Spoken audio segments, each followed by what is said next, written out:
What's going on, everybody, and welcome to J Sports Seattle. In this video, I'm going to be previewing the Seahawks-Panthers game. I'm just going to be going over injuries, going over what I think we should do, what we should continue doing, and just overall what we need to do in order to win this game at home. So if you like the video, make sure to like, comment, subscribe, and share for more Seahawks and Seattle sports content. And without further ado, let's get on with the video. Alright, so tomorrow, September 24th, we will play our second home game against the Panthers. Bryce Young has been ruled out, so we will not be facing him. We will be facing Andy Dalton, a good old foe of ours that seems to have our number. Dalton is 3-1 against us over his career, including last year's win against us when he was on the Saints. So, the Red Rifle, man, we got to deal with him. And we gotta be able to find a way to come out with the win, because this is a must-win game, and we cannot be dropping games like this. So, but it's gonna be kind of hard to do that when your injury report looks like this. Now, although it looks better than what it did before, on Thursday this was not looking good here. We had 11 people not practicing. I'm not actually 10. I'm not going to count Jordan Brooks because he's just resting. And DK said he's fine. So really, we're missing. There were 9 players who were entering this game uncertain if they're going to play or not. And so far, I mean, remove DK from the questionable. There's a lot of people questionable. Only 2 people are officially ruled out, and that's Cross and Bryant. And 2 people that are ruled doubtful, which I think we were expecting, seeing that Will Dissly has not practiced all week, and Reek Woolen has not practiced all week. So, but Julian Love should be good to go. Jaron Reed should be good to go. Diggs should be good to go. Haynes should be good to go. Jamal Adams is an actual question mark. And DJ Dallas should be good to go, because normally illnesses like that, they'd only last for a few days, and he just needed to stay out for a day, which he did, and now he's good to go. But we're going to need to be healthy, and I want us to, if we are healthy, or as close to being healthy, fully healthy as we can be, I want to see us win by double digits, 2 scores, because if we want to have a chance of showing that we belong at the top of the division, we cannot be having these close games against bottom feeders. I mean, that's all that really needs to be said. We cannot play down to our competition. We need to blow these guys out if we want to show dominance among the NFC. Now, just because we always win close games doesn't mean that we aren't dominant. There are some games where like last year, that the score was closer than it was, but really we were dominant the entire game. Let's see, not the Lions game.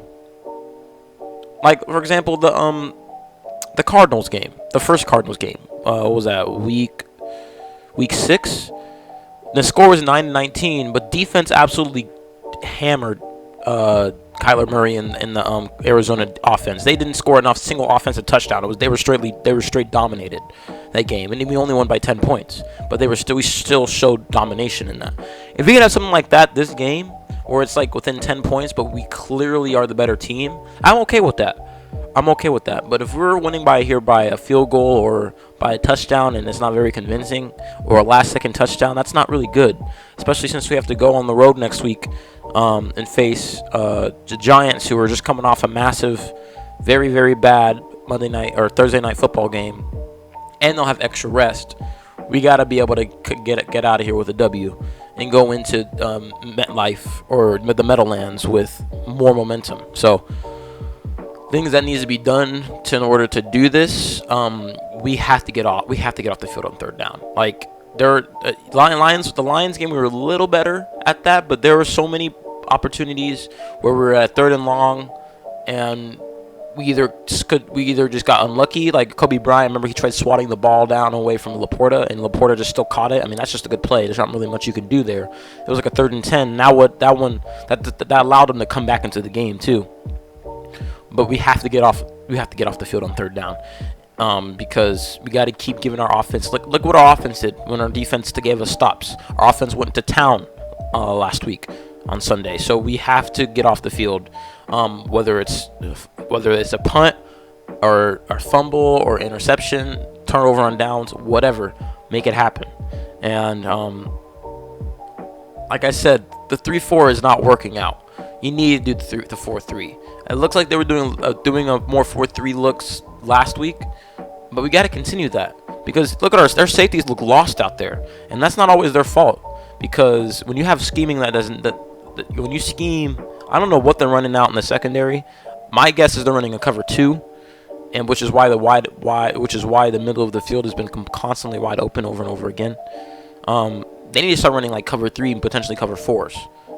Cover more of the field, utilizing your safeties more, because they look like they have no idea what they're doing out there. They're trying to, and then they're left to pick up the scraps that the front 7 couldn't handle. So it makes them look bad, and it shows in their overall grades after the game's over. So scheming has got to be a little different, because whatever we've been running has been super predictable, and it's been predictable for the past 5 to 6 years. So some things have got to change. Obviously Pete's the coach; he knows what's better than some random YouTuber like me. But I'm just putting my opinion out there. So they can take what they will with that, if they were to ever see this video, which I don't think they will. But offensively, I think we should continue running the ball. We got to run the ball better, a little better. We had 83 yards on Sunday. Not what you're looking for in our team, especially since our team is a run first team. But we did pass a lot more, and that's good, because this is a passing league, and we ran a lot of play action. Based off the successful runs we had on Sunday with K9, and I want to see more Charbonnet, man. Charbonnet has shown he can be a power back. I remember that 1 second down, he pushed like 5 people with him. So I want to see more of him on the field. And because, like I said, if you have him and K9 in the backfield, constantly getting the carries and constantly bruising the D-line and bruising the opposing front 7, it's going to force him to bite on the play action more, and force them to have to drop back into coverage. And you can even do draw plays. I saw Gino did a draw play to K9 yesterday, and it worked perfectly. Picked up a first down. So I want to see more of those looks, and those wildcat formations that we've been doing with the tight ends. Amazing. I remember after in the second half, in the third quarter, after we got that fumble recovery, you saw that formation. Even the announcer was like, "What is? Look at this formation." It was like a wildcat formation with Kobe Parkinson right beside Gino, and then I think it was K9 that was in the shotgun. So, hey, run more, make the defense confused. That's what Shane Waldron has been doing, and I want to continue seeing that. And I want to emphasize, and we did a really, really good job of this on Sunday, converting more third downs. We did a lot more of that on Sunday, which I was happy to see, especially like that 3rd and 10 in the red zone, the locket that eventually turned into a touchdown by K9. That was perfect. That's what we need to keep doing. So I think that's all we really need to do to pull out with a win in this game. Don't play down to your opponent's level. Come out there and dominate. Get off the field on third down. Convert more third downs. Run the ball more. That's all we really need to do, and we can easily win these games. Next game, and hopefully, next game, especially since we're going to be heading into week 5 into a bye week. So if we can enter the bye week with coming off 3 straight W's, I'm getting a little ahead of myself. That'd be great. I think that's what we really need to do, especially with the injuries. And speaking of which, I know we've been missing both of our starting tackles, but notice how as soon as we sign Jason Peters to the practice squad, the rest of the O-line turns into a brick wall. And I saw like a post. I don't know if it was Condota. Shout out to him, since this is his Twitter, or Michael Shandugar. I don't remember who, but basically Jason Peters wasn't asked to mentor the O-line. He did it. He was going to do it anyway. That came with being on the team. So I'm glad to see that. Same thing happened back in 2021 when we had Adrian Peterson. As soon as we got Peterson, Rashad Penny was on a tear end of the season. So, hey, man, if Jason Peters can become our O-line coach in the future, I'm all for that. So we'll see what happens. But Moving on. This is something that I feel like needs to be talked about. For the first time in Seahawks history, we are going to be wearing the white jerseys at home, in homage to the 2013 Super Bowl team. I was 11 years old when I saw that. Watching it at my house, we had a bunch of people over, and it was an amazing day. One of the best days I've ever had in my life, honestly. Seeing my hometown team. I mean, obviously I live in Arizona now, but Seattle is Renton, Washington is my hometown. So from Washington, so it was nice to see my hometown team get a championship. But yeah, homage, a nod to the Super Bowl 48 champions, wearing the white jerseys at home. But it will not only be the first time the Seahawks will be wearing this combination at home, it's the first time ever for Seattle to wear a white jersey at home, regardless of the current style. And interestingly enough, the Seahawks were actually the last team in the NFL to have ever donned their white threads at home, which is crazy. So when Sunday rolls around, all 32 teams in the NFL will have done it, which is absolutely crazy. I never knew that until reading this. Shout out to Seahawks Wire. Yeah, I never knew this, and maybe we were saving that for this exact moment.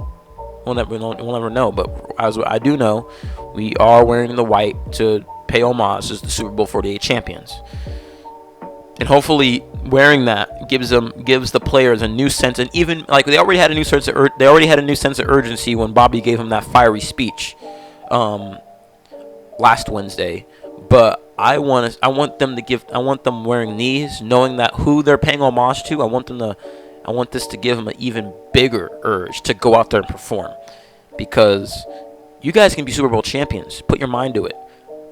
They can do it. So hopefully this can help motivate them even more to come hoist that Lombardi.